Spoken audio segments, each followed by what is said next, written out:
환각에 대해서에서 비오는 정신증 환자를 치료한 그의 경험을 환각이라는 측면에서 검토한다.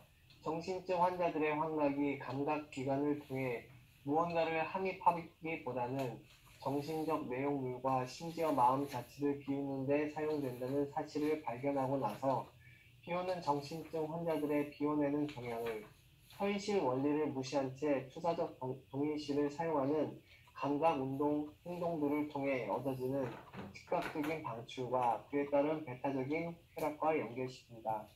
현실 원리는 좌절 상황을 변경시키는 데 필요한 시간을 가짐으로써 그리고 그것을 내사함으로써 발전하며 그것은 좌절을 수반한다.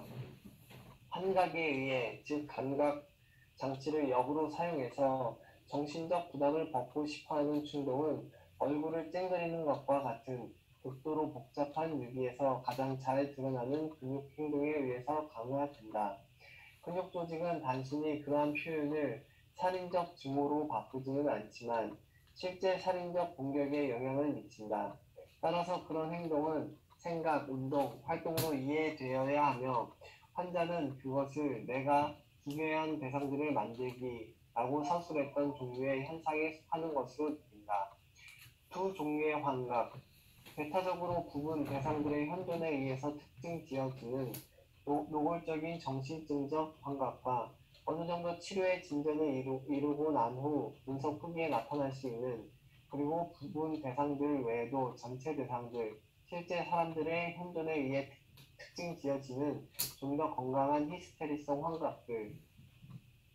정신증 환자가 후자를 발달시킬 수 있는지는 우울을 견딜 수 있는 능력에 달려있다. 오만에 대하여 비오는 오만에 대하여라는 논문에서 루비콘 강을 건너기 시작했다. 그는 정신증 환자들 집단 안에 호기심, 오만, 그리고 어리석음 등의 증후군이 있다는 것과 그것들 사이에 항존하는 관계가 있다는 것을 발견했다. 그는 오만이 죽음 본능에 봉사하고 자부심이 생명 본능에 봉사한다고 말한다. 이 세 요소들이 환자의 자료 안에서 흩어져 있다면 유아기에 파국이 발생했다는 증거이다. 나는 길을 잃은 상태였는데 어느 날 환자가 내가 그것을 견딜 수 있는지를 궁금해하는 순간에 그 상태에서 벗어날 수 있었다. 그 순간 나는 적어도 그가 견딜 수 없는 어떤 것을 견딜 수 있다는 것을 알았다. 그는 나와 창조적인 접촉을 확립하고자 하는 그의 목표가 방해받고 있다는 사실을 이미 깨닫고 있었고 이 방해 세력은 때로는 환자 자신 내부, 때로는 나의 내부, 그리고 때로는 알려지지 않은 장소를 차지한다는 것을 알고 있었다. 환자는 방해하는 세력 또는 대상이 이미 그의 통제를 벗어나 있다는 것을 분명히 했다. 환자는 분석가인 내가 환자의 문제를 명료화하기 위해 언어적 의사소통을 강요하는 것이 자신의 의사소통 방법에 대한 직접적인 공격이라고 느꼈다.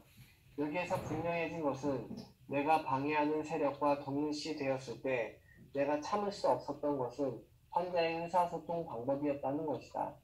이 단계에서 내가 언어적 의사소통을 사용한 것은 환자에 의해서 그의 의사소통 방법들에 대한 가책 없는 공격이라고 느껴졌다. 여기서 비온이 지금 관찰하고 있는 게 현대정신분석의 이론을 그대로 지금 설명하고 있어요. 왜냐하면 이게 언어적 의사소통을 강요하고 있다고 하는 건 그 해석의 얘기죠. 환자는 투사적 동의시라는 방법밖에 쓸 수 없는 사람이에요. 자기의 불안을 감당할 수 있는 투사적 동의시만 할 수 있고 아직 상징의 능력도 없고 그리고 언어적 의사소통의 능력이 없는데 우리가 해석을 강요하거나 언어적 의사소통을 하라는 얘기는 이 환자가 가지고 있는 소통 방식을 거부하고 있는 거죠. 투사적 동의시를 받아주지 않는 거죠. 그래서 환자를 공감해내지 않고 있다는 얘기예요. 그래서 이런 경우에 환자는 내담자가 상담자가 언어적 의사소통을 강요하는 것은 환자에 의해서 그 자기의 의사소통 방법들에 대한 가차없는 공격이라고 느낀다는 거예요. 그러니까 자기에 대한 공격이라고 느낀다고 하는 현대정신분석의 이론을 이미 비오는 임상 속에서 다 체험했던 거죠. 그런데 이것을 해결하는 방식의 기법에서 다르다는 얘기예요.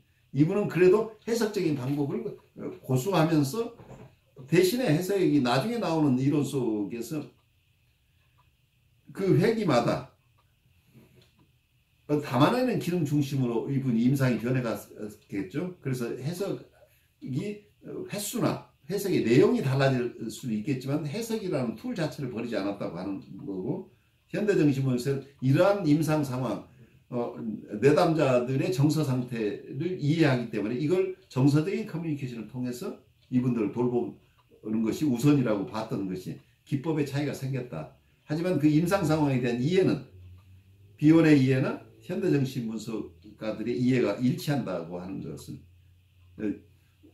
우리가 이해를 한다면 기법의 차이를 우리가 좀 더 선명하게 이해할 수 있게 돼요. 우리 그 다음으로 가죠. 여기에서 비혼은 방해 대상이라는 개념을 발견했다. 그 개념의 기원은 유아와 거절하는 엄마 스스로를 담아낼 수 없기 때문에 그녀의 아기의 공포, 즉 오를 담아줄 수 없는 의 상호작용에 있다. 비혼은 정신건강과 질병에서 환경이 갖는 중요성을 초심리학적으로 인정함으로써 클라인 전통과 결별했다. 바로 이 지점이에요. 여기서 비혼이 독자성으로 진입하는 거죠. 그래, 클라인 학파와 결별이라는 얘기. 말하자면 비혼이한 클라인을 학파라고 하지만 포스트 클라인이라고 하는 것은 클라인의 원래 모습이나 그 이후의 제자들과 다른 비혼의 모습을 여기서 드러내고 있는, 환경의 중요성을 초심리학적으로 인정한다고 하는 얘기는 관계이론으로 들어갔다는 얘기잖아요.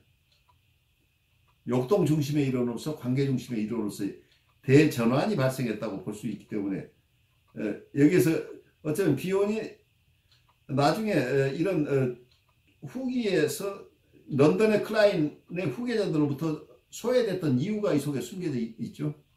그래서 이건 아까 얘기대로 그전 이론에서 환경에 대한 얘기를 하다가 거기서 입을 닫아버렸던 것이 나중에 가서 점점 용기를 내면서 이 얘기를 하기 시작했다는 얘기로 우리가 이해할 수 있겠죠. 그래서 자기가 이해한 인격과 환경과의 관계에서 정신분석이 발생한다는 것을 선명하게 드러냄으로써 결국은 환경이론 쪽에 가담하게 된다는 얘기죠. 그래서 클라인의 전통과 결별하는 이런 계기가 된다는 이런 설명을 그로스타인이 하고 있어요. 따라서 방해 대상은 환자의 내부와 분석가 자신의 내부를 오가는 것으로 개념화되었다. 환자는 자신이 원시적인 유아기 재앙을 경험했다는 것과 그때 호기심 본능을 포기한 채 오만을 방어적 전능성 사용해야 했다는 것을 초기 무의식 언어인 투사적 동일시를 통해서 분석가에게 전달하고 있다. 여기서 초기 무의식 언어라고 투사적 동일시가 언어라는 얘기예요. 여기서는. 그런데 보통 분석의 세계는 언어적 의사소통이나 해석이라고 하는 것은 이분들이 수용하거나 사용할 수 없는 언어라. 그런데 이분의 랭귀지가 그러니까 굉장히 중요해요. 내담자의 랭귀지로 커뮤니케이션 하겠다고 하는 현대 정신분석의 입장이라고 한다면 상담자의 랭귀지를 가지고 이 사람을 어떻게 교육시켜서 알아듣도록 만들어내겠다고 하는 것이 어떤 클라인 학파들의 입장이라고 볼 수 있겠죠. 해석이 통할 때까지 계속 집요하게 해석을 하는 거죠. 그런 상황에서 서로 접근 방법이 랭귀지가 다르다는 거예요. 이게 내담자의 랭귀지냐 아니면 상담자의 랭귀지냐 하는 것은 굉장히 중요하죠. 누구 중심의 상담이냐는 얘기하고 연결될 수 있겠죠. 내담자 중심 상담인가 상담자 중심 상담인가 라는 쪽으로까지 우리가 조금 확대해서 생각해 볼 수 있겠죠.